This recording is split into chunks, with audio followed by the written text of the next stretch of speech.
This is a little interesting factoid.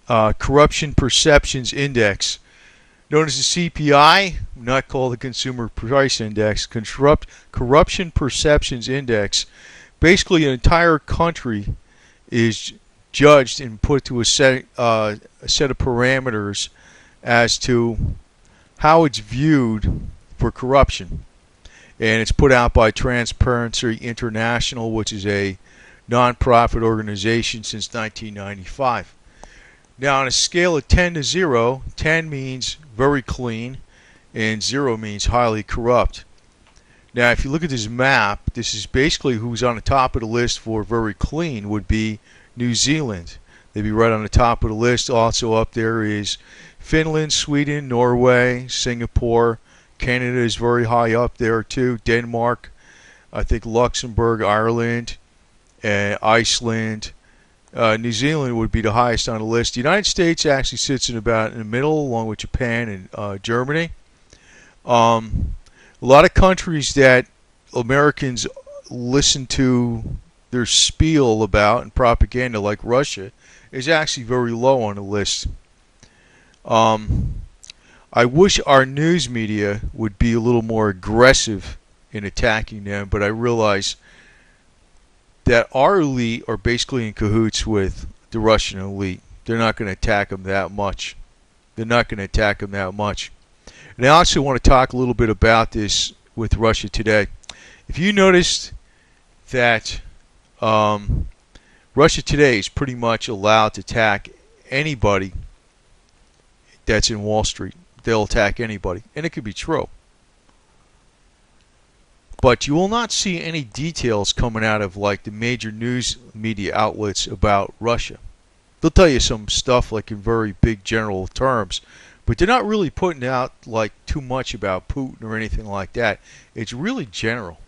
And they can really tear these people up because they got a hell of a lot more net worth than is being told. These are some of the wealthiest people. A lot of the billionaires that live in the world are in Moscow. And there's a bigger disparity between rich and poor in Russia than there is even in the United States. That's because the elite are all working with each other. This Corruption Perceptions Index, as I pointed out before, New Zealand is actually the cleanest country. Denmark, Finland, Sweden, Singapore, Norway, Netherlands, Australia, Switzerland, Canada. The United States is actually 24th. It's been slipping a little bit since the last several years, and you can see quite obviously why. But actually, it's out of the that's 24 out of a 182 rated countries. So like Somalia is on the bottom of the list along with North Korea, Myanmar, don't even know where it is, Afghanistan, Uzbekistan, Turkmenistan, and Sudan, Iraq, Haiti, Venezuela, Equatorial Guinea. So Libya has actually gotten on the list a lot, since the war happened. They slipped on the list, but a lot of these countries are far more corrupt than the United States. Far more.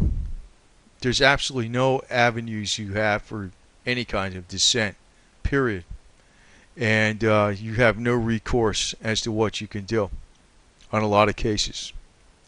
I like people to realize this, and when we get a lot of criticism of the United States, which sometimes it does deserve, that in actually globally speaking, there's a lot of places in the world that are a lot worse off.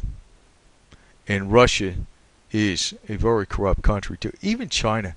There's a lot of stuff goes on in China. You're talking, you got the Lao guy in China, the political prisons. It's far worse off. They got people there committing suicide because they're basically being worked to death. Forced labor. Americans buy their goods because it's cheaper. Yeah, maybe you might be listening to Russia Today about criticism of America and all this type of stuff. But I guess if you weren't buying a forced labor made good made in China, maybe you would be a little more honest with your actions if you did not buy that product and bought something made in the United States. Support your local industry. So, but I like this particular index because it does display in the world, and pretty much this is my perception. You know, New Zealand, Australia, the northern European countries, especially Scandinavian countries, Canada, Iceland, and Ireland are far cleaner as far as corruption goes than much of the rest of the world. I've never seen Russia and viewed Russia as a country that is a model for anything. And unfortunately, a lot of the Russian people are very honest in some ways. They could be.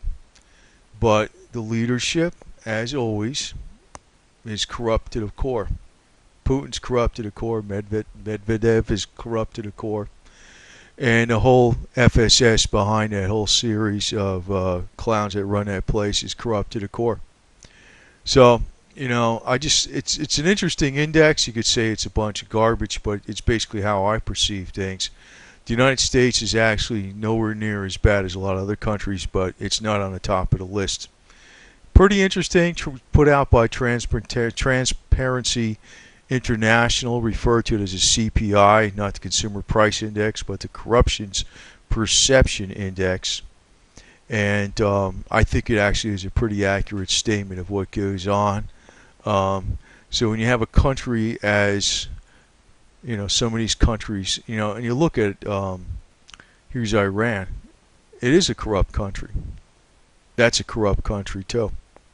Now I'm using this as a reference, but, you know, when you're hearing things put out against the West by countries that are more corrupt than us, who do you believe, you know?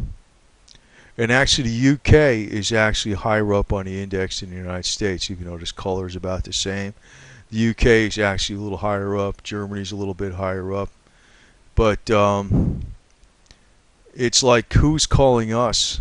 You know, it's like the big problem is our media, and this is really where they're stupid, because actually I know why they're not doing this. It's because they're working with the Russian elite.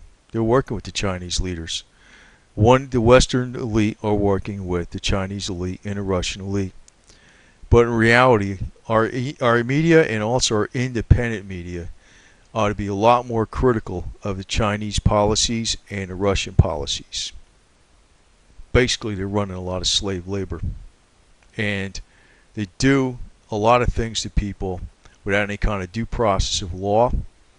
And you don't hear a damn word of any kind of criticism about that, especially from Russia today. There's a lot of examples. A lot of examples.